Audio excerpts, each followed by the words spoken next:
Komisioni Qendror I Zgjedhjeve njoftoi se ka nisur zyrtarisht shpërndhimi I fletëve të votimit për zgjedhësit nga jashtë vendit në parlamentaret e 11 majit. Gjatë një komunikimi me gazetarët, kreu I KQZ-s Iliran Celibashi njoftoi se fletët po printohen nga një kompani slovene dhe se brenda datës 8 prill pritet të vijnë në Shqipëri. Midis datave 7 dhe 8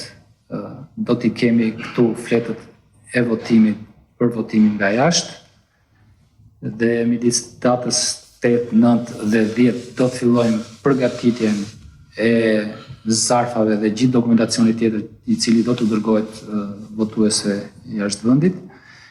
duke shpresuar që gjithë ky proces të realizohet brenda datës 15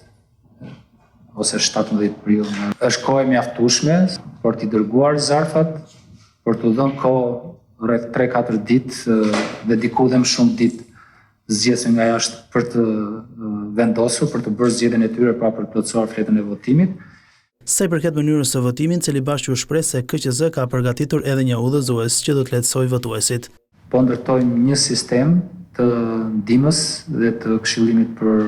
votuesit nga jashtë,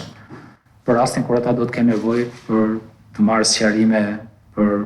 procedurat e votimit. Nga diaspora pritet të votojnë rreth 245.935 votues, ndërsa KQZ njoftoi gjithashtu se ka nisur procesin e përgatitjes teknike të pajisjeve të votimit elektronik që do të zhvillohet në Vorë dhe në 110 në kryeqytet.